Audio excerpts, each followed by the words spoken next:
Why are the numbers on a dartboard laid out in the way that they are? Many would say that it's just always been like that, but there had to be someone who first designed it like this. According to the great darts historian, Patrick Chaplin, that man was likely Thomas Buckle, a 19th century wire worker from Yorkshire. In the early 20th century, Buckle used his spare time to make dominoes that he sold to local clubs. By 1910, he converted his home cellar into a workshop, where in 1913 he converted the older London 5's dartboard design, which only had 12 segments, all of which were multiples of 5, into a complex 20-segment design with the number system we still use today. His original design, known as the Yorkshire board, had no treble ring and only a single bullseye. Eventually, a London board was created which used the same numbers but added a treble ring and outer bullseye, which proved very popular.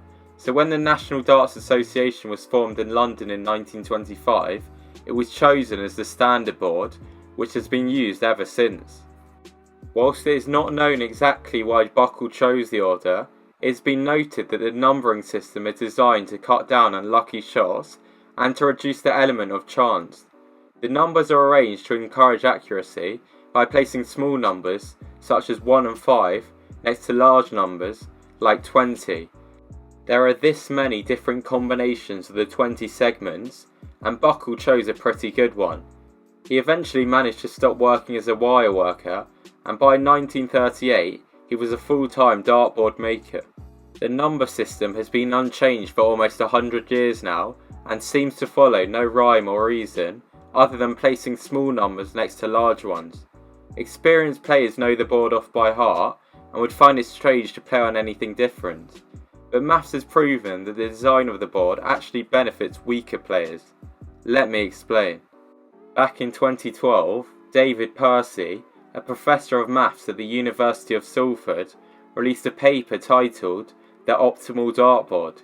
His analysis was based on the fact that the average of all the numbers on the board is 10.5, so poor players could gain an advantage by aiming at sections with a higher average than that.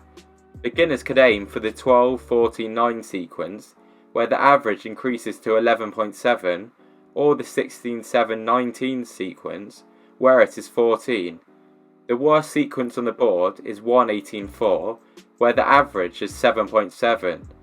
The other factors that benefit poorer players include the fact that the 16 and 8 are next to each other, making checking out easier.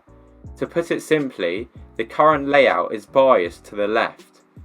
Percy sought to eliminate these factors when designing his layout, whilst keeping big numbers next to small numbers by making sure that numbers go in an odd even sequence all the way around the board, and by having similar clusters in terms of the sequence averages spread out as evenly as possible.